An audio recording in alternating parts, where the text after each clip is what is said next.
Hi, this is Phil, and I'm here to tell you all about the Capes and Lunatics Patreon. Get early access to all of our interviews, including the monthly Chichester chats with writer and comic book legend DG Chichester, new episodes of classic Capes and Lunatics shows, including The Quantum Zone, This, That, or the Third, and many, many more specials, all completely uncensored. Access starts for $3 a month, full video when you pledge $5 a month. Check out the link in our show notes or go to patreon.com/CapesandLunatics. Hope to see you there. This is Jeremy Adams, and you're listening to the Capes and Lunatics podcast. In brightest day, in blackest nights, no evil shall escape my sight, but those who worship evil's might. Beware my power. Green Lantern's light. Hello, everyone, and welcome back to Sector 2814, the Green Lantern podcast. I am Phil. Joining me, as always, Master of the Core it is. I will. Hey, everyone. Not always the master of picking a good story, but we're going to let it go. Straight up failed this time. So, probably disappointing. I have to do it publicly. You were right, Phil. You were right. There's a new drop is born. Yes. So, for those probably disappointing no one, we'll talk a little bit of Threshold at the end, but there's some Green Lantern news, so stick with that for a while. Yeah, good. I think we've hit. I think Threshold is the new bottom. The new bottom. I think we've hit bottom. Don't you think? It's the sub basement, man. Yeah, I agree. Yeah, and it's. The creators involved are all good. It's just that it's so bleak. So bleak. Anyway, let's talk about some good stuff. New 52. Somebody sent me a link to a Bleeding Cool story about new casting on the Lantern show. Yes. We have. It's very interesting. Well, I sent you two links. I forget. Was there one they said there was an actor, but they don't know who they're playing. But that second one, yeah, they definitely. Jon Stewart's father. Yes. Sherman Augustus. Yes. And it looks like if that's a picture of him on the left. So, or I was going to say maybe that's from another movie. I was going to say, is he going to be like a military man? But that might be from something else. Well, I think he is going to be a military man because I think they're trying. If I remember the article right, they're going to try to play off John against him being, a soldier, but also an artist because he's an architect, right? Did I read that right? I think so. Yeah. That would be very interesting. As long as the architect thing's in there somewhere, I'm for it. Yeah, so. I think I know this, and maybe I don't. So I'm just going to straight up ask. The whole John being a Marine that was whole cloth from the Justice League Unlimited series, right? The animated series. Because that was never until he didn't have a military angle until really. Yeah, I'm pretty sure it was with the that animated, like the Justice League animated series, and then they kind of slowly started introducing elements of it into the stuff. Yeah, because they brought it in. I think during Kyle's run when John was showing up as a Dark Star. Mm-hmm. Oh, when he woke up and his ring was gone.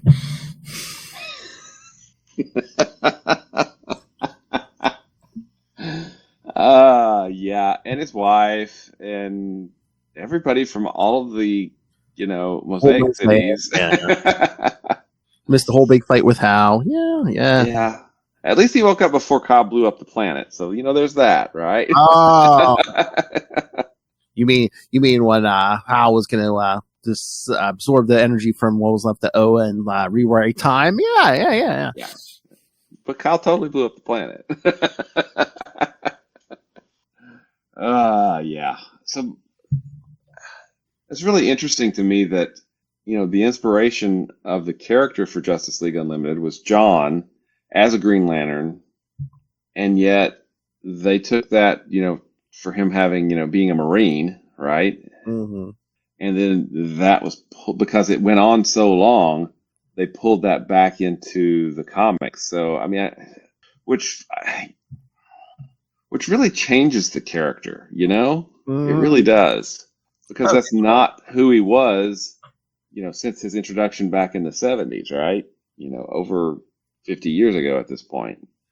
So yeah, because originally when he showed up, he was like all about, he was the angry man. He was kind of like down on authority, right? So yeah.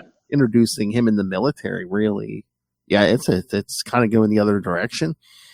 Yeah, and then I feel like Rebirth really crystallized that because he was a Marine, Hal was a flyboy, and they even meet up at in a bar fight of all things. We get to see that during Secret Origin, right?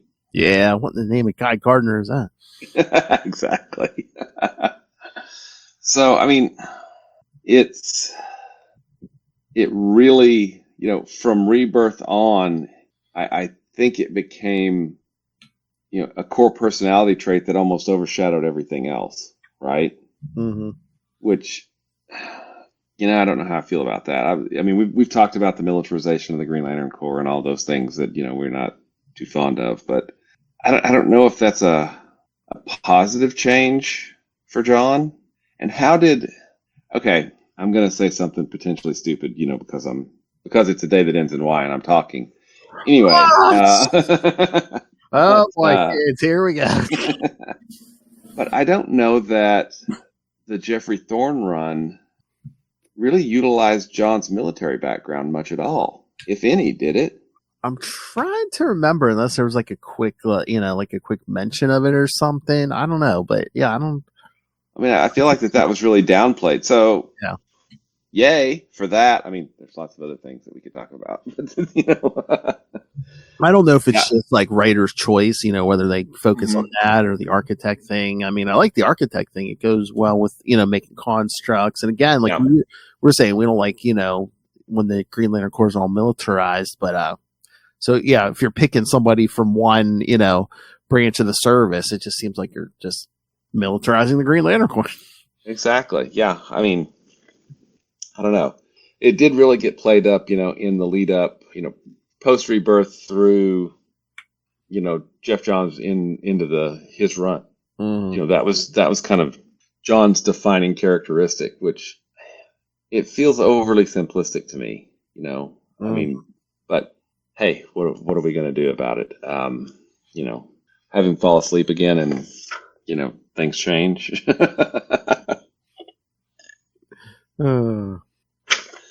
I mean, I know we say a lot about he who shall not be named.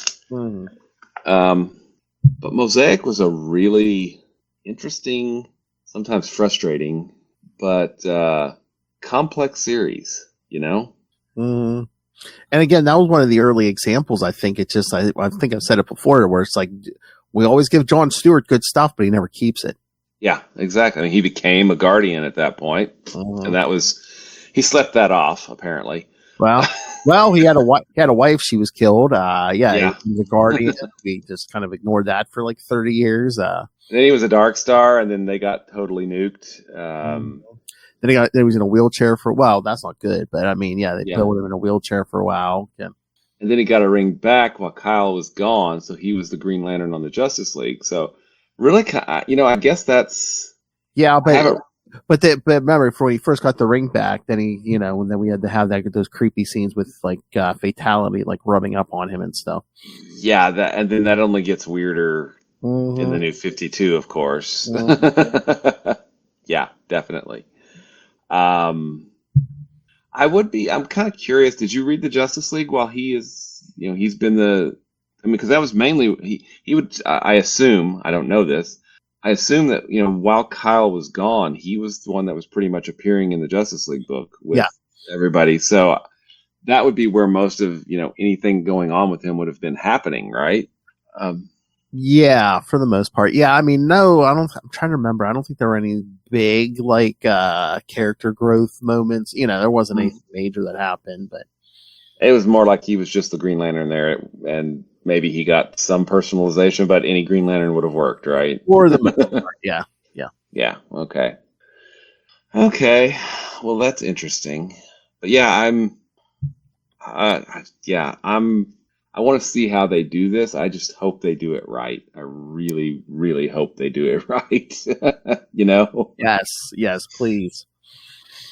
I mean, there's not that many positive examples of Green Lantern. You know, there's the animated series, and then John wasn't bad in the Justice League animated series. But besides those, I mean, there's not a lot of good examples. So, do a half decent job on this television show. People will be singing your praise. Exactly. The bar is low. I mean, there was the Tales of the Green Lantern Corps movie, right? Whatever that was. Emerald Knights, I think, was what it was. Was that Emerald Knights? I think so. Yeah. What was our First Flight, and then was it Emerald Knights? Yeah. Yeah. And then there was the bad one. The one Bill joined us for, yes. Yes, it's where they gave him Kyle's origin, and Kyle's nowhere to be found, and then of course, Hal. Yeah. Yeah, that one was a whole lot of something. A whole lot of something. Yeah. And the newer animated stuff versus the Batman animated series, the Superman, that DC animated universe stuff. The new stuff, I don't know, the animation, the designs, it just looks... Yeah, it looks off to me. And, that's maybe just because I'm an old guy, but... Yeah. Yeah, they're doing another one of those weird Batman Ninja Fit movies, and yeah. Yeah. So, yeah, I mean, it feels like they're going to focus on John, which I think is fine. Mm-hmm. Hal's going to be there as the old hand, I guess, at this point, who's about ready to retire. Again, I think my concern comes from the fact that if Hal's about ready to retire, what are the defining stories of Green Lantern, right? Mm-hmm. Secret Origin. I mean, I know some people prefer Emerald Dawn over Secret Origin, but I like Secret Origin a lot better. I feel like it does a better job of really integrating Hal's origin into the whole post rebirth tapestry that is the Green Lantern mythology. Rebirth's important. Secret Origin, this little thing called Sinestro Corps War. Mm-hmm. Blackest Night. Well, see, that's the weird thing about these movies and stuff. It's like, did all these events already happen? Did some happen? So it's like, and then Hal's at the end of his career, and he's just meeting John. I guess he knows Guy, but if we have anybody else like Kyle come along, Hal's probably not going to even know him. Yeah, I mean, and that's another thing that kind of picking and choosing how they've set this up. John is new at this point. Hal's at the end of his career. Guy's around. I mean, it feels like they're pulling Hal and Guy from, 1988, 89, 1990 comics, right? Emerald, Volume 3 for Hal and Justice League International for Guy. And John from Green Lantern 85, from 1970, which, is cool, but as a fan of Green Lantern, there are a lot of important characters that they're going to have to introduce in either a different way or just not introduce. Kyle being, one of the probably most important, right? Mm-hmm. Simon, Jess, Joe, they're important too, but I feel like that they can kind of be brought in. I mean, Jess can obviously be brought in a different way because that's the way she was brought in, most recently was, via the Justice League and Earth 2 and all that fun stuff. But the crux of Kyle's character is that he's the torchbearer, right? He is the one that kept it alive when there was nobody else. So, I mean, it's possible that they're setting things up so that we're going to get an Emerald Twilight. I don't know. I mean, that's an important... Is John going to play Kyle's part then? Yeah. Well, and I would hope not, honestly, but because I did not like how that worked out in that movie, that animated movie, and two, I mean, it's the Four Horsemen. I mean, it's been that way for a while. I mean, unless they do it where, this first season of Lanterns, you get, Hal brings John in, and then, trains him and all that. No, however, whatever point in the future we do pull an Emerald Twilight and John basically brings Kyle in and becomes his teacher or whatever.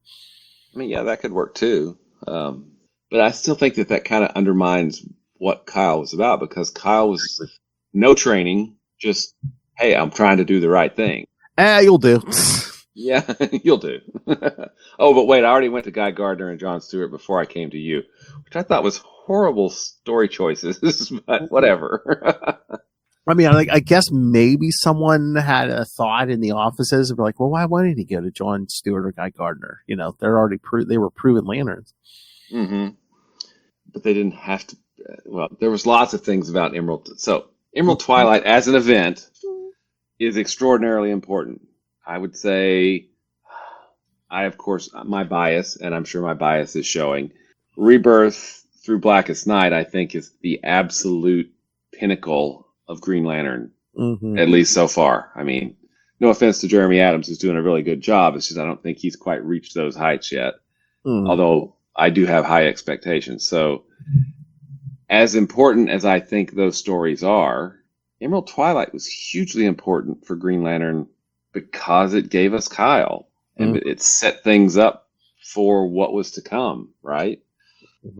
It wasn't setting things up for what was to come on purpose, but it is hugely important because of what it did for Green Lantern. It really, and I think we've talked about this before, it took Green Lantern from looking like an 80s or a late 80s comic, that look and feel, to being a modern book, of the 90s. I mean, because you can read those Kyle issues and they're fine. They're still relevant. They're still good, right? Whereas a lot of Volume 3 has an older aesthetic. I don't know if that's a fair way to say that, but that's what I'm going to go with. So, I mean, when you get right down to it, Rebirth to Blackest Night and Emerald Twilight are kind of the defining Green Lantern. I mean, you can say Showcase 22, hey, it's the origin, right? Whatever.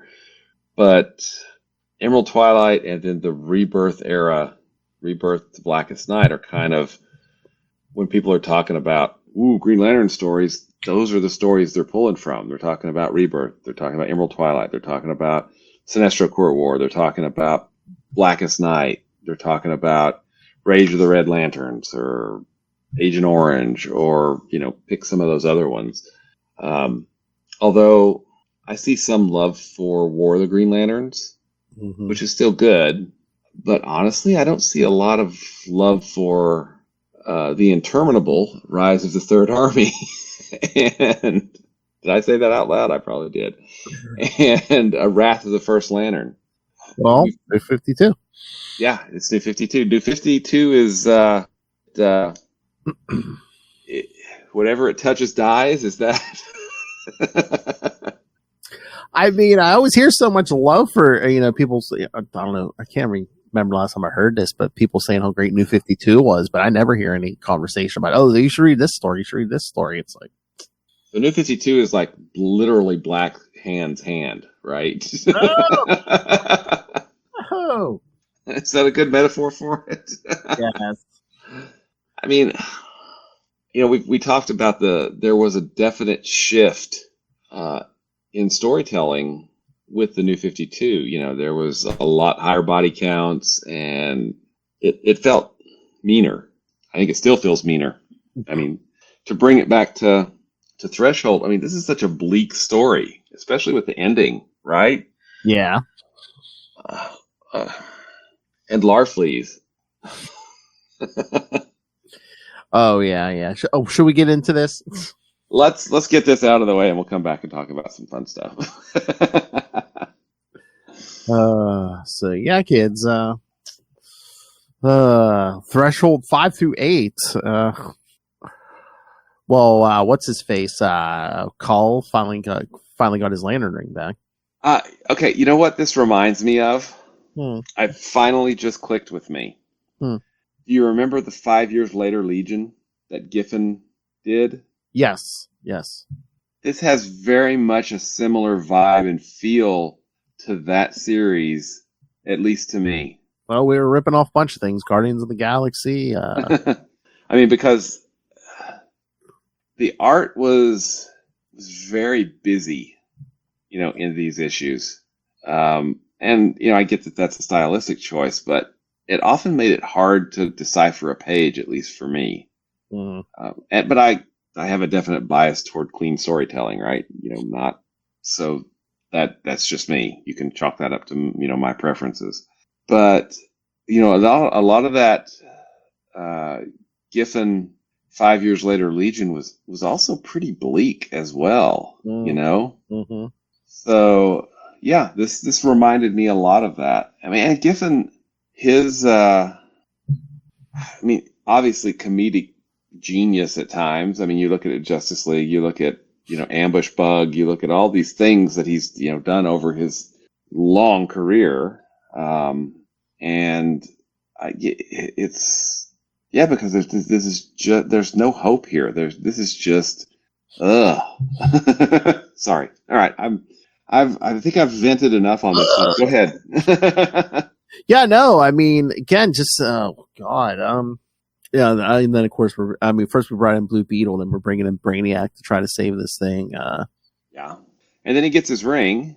I'm sorry, he gets his battery, so he gets his power back because his ring was buried in his chest. Is that it? Yeah, But then he goes back to wanting to do that anyway. So he gets his ring put back in his chest, right, and then he gets shot.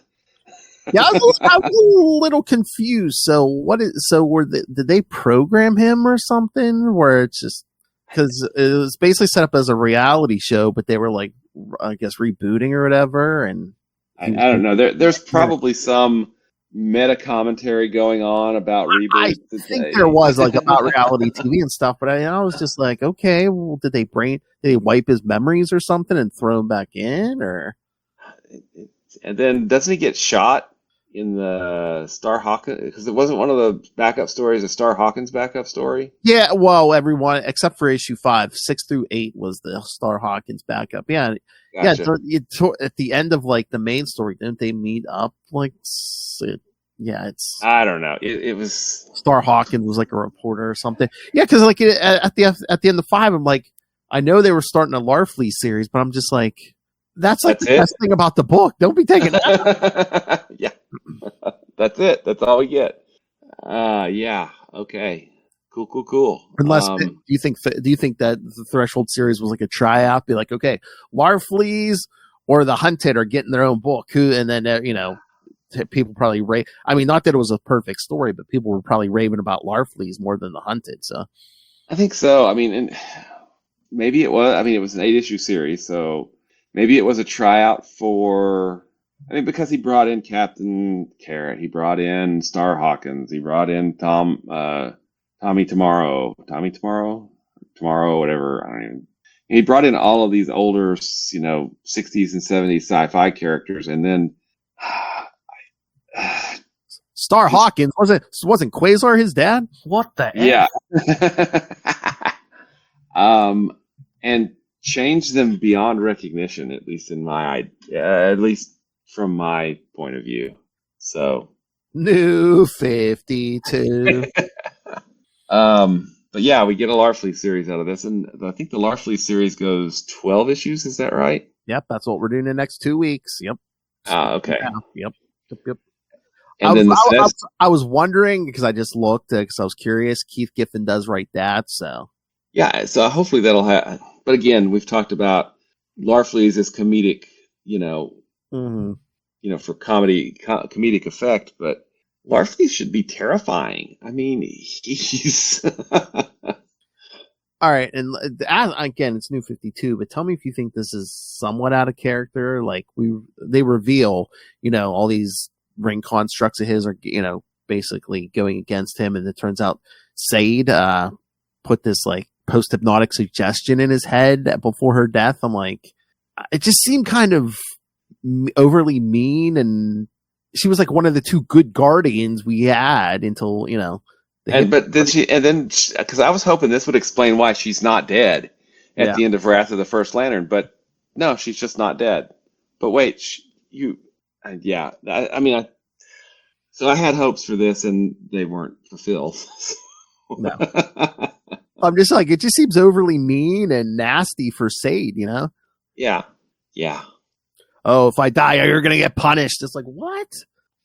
The Guardians, because I guess because she was held prisoner, but I'm just like, yeah, I know she is a Guardian, but I was just like, when she was with him, it didn't seem like she was just like, oh, this poor creature or whatever. But now, but she got over that real fast and then decided to torture him. So rock on. New 52. New 52, the headquarters of On Point character. Yeah. So. I'm very disappointed in Threshold. It was, and I would be partially curious to find out if everyone was as disappointed as I was. I mean, well, Will, was there a New 52 right now? No. So there's no New 52, and there's no, continuation of this series. So most people were probably at least as disappointed. Close to as disappointed as I was, I guess. So yeah, I don't know, man. I'm gonna say it this way: this series was definitely not for me. Definitely too. Not for me. But and I get the feeling that a lot of the New 52 really isn't for me. I don't think it wasn't for longtime fans. I think they thought they were going to get all these new readers in with this, but then meanwhile, it's just like, I don't think the new readers came in, and I've heard from a few old fans, they were like, yeah, it was a great jumping off point for me. Exactly. I've heard that too. Yeah, it's a great jumping off point. I'm done. Yeah. So yeah, that's New 52. Threshold. Oh, yeah. Lord. Yeah. Again, I'm just like, I think they were trying to, the two stories, they're like, okay, which one do you want to be ongoing? And Larfleeze won. I'm sure. Not that his characterization was on point, but no. And again, but again, maybe it's too because Larfleeze was a known character. The Hunted, it's just like, we've seen these guys once before, and if the rating's not that, just exactly. So because the ending was so weird too, which again by that point they probably knew they weren't going forward, but like you said, the bleak ending, and it was just like, okay, yeah, so this guy's just going to repeat this cycle over and over, or just reruns, right? We don't do we're just rebooting. It's the same old all over again. A never-ending cycle of pain and violence. Well, I guess sounds like the New 52 in reality TV. Yeah. Never-ending cycle of pain. I guess you have a point. I guess they were on brand, New 52. Yeah. Never-ending suffering. Yeah, definitely. Okay, enough about Threshold. So what else we got going on, Phil? I don't know. We had those two stories on Bleeding Cool about the Green Lantern show, which we talked about a little bit. Yeah. Oh, the new issue of Green Lantern came out, right? Last week, I think. Yeah, you said there's some spoilers. Yeah. You mentioned there's some spoilers in there, so. Yes. Cool. Let's see. When was you've been reading, I've got Justice League here, but I've not read them yet. How has Carol's appearances been in Justice League? I mean, I'm sure I think you're caught up, right? Yeah. I mean, she's been doing good so far, but again, it's a lot of, basically Wade pull pretty much from the whole DC universe almost. So yeah, there's been a lot of characters coming in and out. So, but yeah, I mean, the time she's been on there, oh God, was she, the first big mission they had, I mean, she's been doing good. So it's not like they're, it's like, oh, she's the rookie, she messes up. No, they're not doing any of that. So awesome. And again, it's Wade, of course it is. Oh, did you see? I guess what I don't know if it's setting up the next big crossover or whatever, but Wade's doing a little mini crossover here soon. Was it Yesterday's Heroes or something with the Justice League book? and Batman Superman World's Finest. No, I did not hear about that. So I don't know if it's like, oh, here's something that happened in the past and they're going to go into it later, or is it going to be like a time travel story? Cool. Okay, cool. I'll have to look for that one then. Awesome. Mm-hmm. Oh, Absolute Green Lantern, I think. Hits. Yeah, I think it's April, maybe. Yeah, hits in a couple of weeks, maybe. Yeah. I think there's a preview or something of it, but I think it's treated kind of almost like a horror book. Yeah, it's Al Ewing who writes horror pretty good. So yeah, because his Immortal Hulk was really, really good. Yeah, and he's been writing Venom for a while. He's like on his second Venom series now. Yeah, I know he does some good Venom. Yeah. Mm-hmm. Cool. So, Green Lantern Corps, Green Lantern Dark, and Absolute Green Lantern. Mm-hmm. Not bad. No. We got 4 books. Now, granted, we don't have a Kyle Solo book. We have a pseudo John Solo book because he's in Green Lantern Corps, along with Guy, right? Yeah, they really been doing a ton with Guy in there, but I would assume the closer we get to summer, the old Guy stuff will get ramped up. Yeah. Okay. Oh yeah, kids! If you haven't heard, anyone who has a movie coming out this year, they're pretty much getting rebooted to a number 1. Like I think Superman's getting rebooted to a number 1. Fantastic Four is getting a new number 1. I just saw. So yeah, I'd hate to have a large number, on a book that shows it's been around for a very long time, because that would just be horrible, wouldn't it? Yeah, I know. And it wouldn't confuse the reader at all. Yeah, exactly. We're on volume what? Wait, which volume? Wait, when did this one come out? Again, they're household names. People know Superman's been around forever. People know Fantastic Four been around forever. Yeah. Oh, I have been meaning to ask you about something else. About, our a certain friend's favorite character. Oh, okay. I know. Oh, okay. So, yes, someone's paying attention now. Oh, baby. My favorite character. I've read about the sequel to Hush coming out.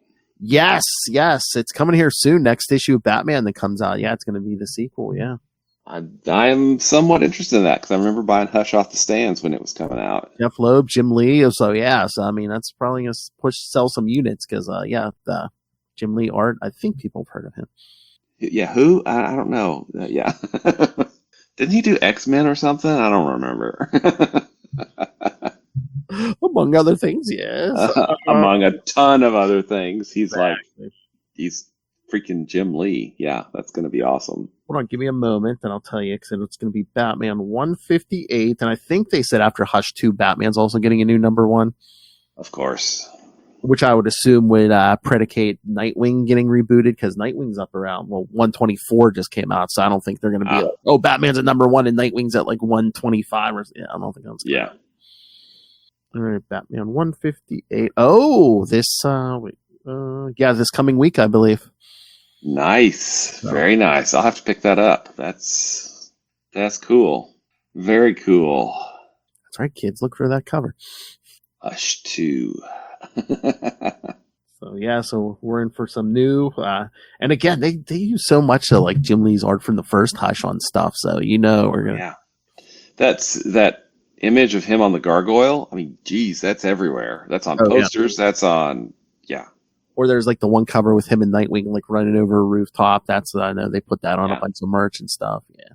Or him and Catwoman kissing on the rooftop or something. Yeah. Yeah. I think that Jim Lee guy can kind of draw.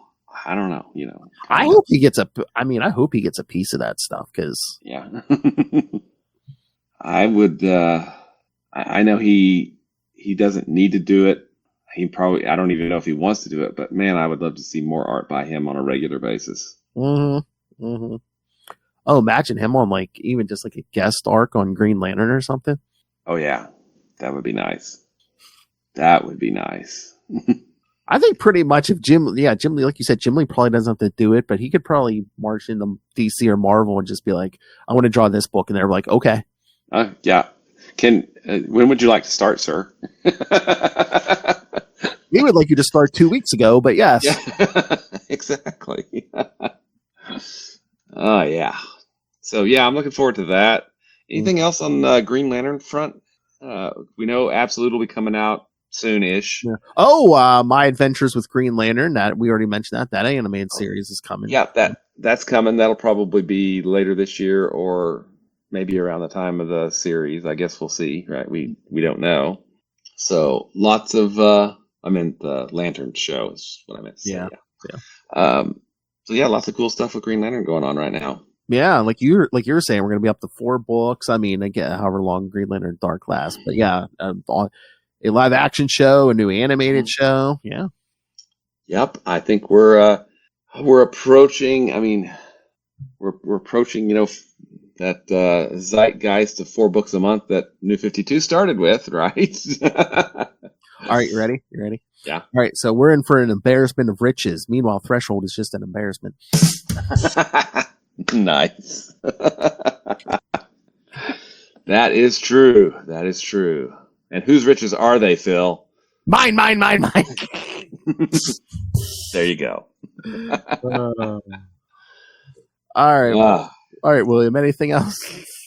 No, I'm looking forward to not talking about Threshold ever again. Sorry, I was going to say, unless someone brings it up, people are like, yeah, I read it, but who's going to bring it up, please? No, that's not going to happen. Not going to happen. I mean, the only time I expect to hear about Threshold for the rest of my life is when we go, oh my God, this is almost as bad as Threshold. Exactly. We're the only ones that are going to talk about it. Yeah. What are we talking about, Phil? It's almost like we're going to be talking about issues of Threshold or something. All right. But yeah, like I said, the next 2 weeks, we're going to be covering that 12-issue Larfleeze series. So yes, of course, next time we're going to do Larfleeze 1 through 6, and then in 2 weeks, Larfleeze 7 through 12. And then the week after that, we're going to get back to Red Lanterns 25 through 27. So I'm excited about that, actually. I'm excited to get past anything that's on Threshold. Yeah, me too. Oh yeah, I think now that we're past the crossover, yeah, Red Lantern's gonna be ramping up too. So yeah, because I know, was it just a single issue of Supergirl, or was it multiple issues of Supergirl that kind of cross over with Red Lantern? I just closed I think it's multiple, and then she shows. I think it is too. Yeah. Oh yeah, that'll be interesting. Yeah, I hadn't heard of the mix. So, all right, kids. So yeah. Oh. All right, so yeah, send us your thought. If you have thoughts on Threshold, if you know what Threshold is, yeah, send us your thoughts. Oh, also one last thing. Red Lantern's Omnibus will be coming out soon. Oh, what are I think it's? Is that the whole series? I think so. Hang on a second. I'll look it up real quick while we're. All right, so yeah, so while he's looking that up, kids, yes, send us your thoughts on upcoming stuff too. Yeah, CapesandLunatics@gmail.com, or call the voicemail 614-382-2737. That's 614-38-CAPES. And remember, you can pretty much catch any episode of ours at CapesLunatics.wordpress.com. Help support us with merch from TeePublic and Spring. And of course, Rain ran the money on us through the Cash App link. If you think Threshold was about to kill you, you don't want to get a little its bad side. So I guess Rain ran the money on us through the Cash App link. Make it rain! And of course the Patreon, where again you get exclusive uncensored content every month. And when you are a subscriber, you get to suggest topics for us to discuss. So yes, please subscribe at patreon.com/CapesandLunatics. More vicious and brutal than ever! All right, William. All right. I found it. It looks like it's going to collect 0 through 27 and 29 through 40. Stormwatch 9, Supergirl 31, Green Lantern, Red Lanterns 28, the flip bookies. Yeah. Green Lantern Annual 2, Red Lanterns Annual number 1, and Red Lanterns Futures End number 1 should be coming out in June. June 10th, I think, is when it's scheduled. Yeah, unless I missed something. Yeah, that sounds like pretty much all the new 52 Red Lantern stuff. I think so, yeah. All right, kids. But if you want to read some good books, we'll stay tuned here because we're going to talk to this Mr. Will Allred, master of the core, master of the quantum zone, master of podcasting, and picking bad stories. And, of course, has several successful Kickstarter campaigns under his belt. Mr. Will, tell them where they can find. Well, you can find me at Wallred. That's at WALLRED at Gmail and on Blue Sky and Facebook and other places that I probably don't even remember setting up. But if you want to read some the comics that I write, Crossover Division is you can go to crossoverdivision.com. I've got a tentative launch date of May 1st for Crossover Division number 6 on Kickstarter. We've published 5 individual issues and a hardcover that collects the first 4, so you can check that out again at crossoverdivision.com. An older book that I've written is Diary of Night. You can check that out at diaryofnight.com. And obviously you've got great taste because you're here hanging out with Phil and I talking about Green Lantern, which means you probably love Marvel's Quasar almost as much as we do. And if you'd like to find out more about Quasar, you can do that at the Quantum Zone, quantumzone.org. Hey, boys, you look at the party? I love the party. Seems like I'm getting a package every other day. I am God. He goes limp in my grip. They aren't even attempting to enter our orifices. Gotta love those read-throughs. I, of course, love Hal Jordan. No matter how bad I'm I do. Oh, my. All right, kids. Again, the threshold is ended. You can breathe again. Thank goodness. Yes. Next time, Larfleeze 1 through 6. Then in 2 weeks, 7 through 12. So hopefully. Well, I think there's nowhere to go but up from here, so.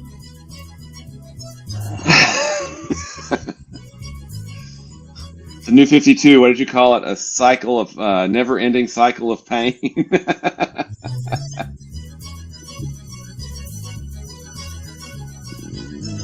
Oh. All right, kids. Come back next time. And remember, no need for a dominatrix. We'll torture you for free. Good night.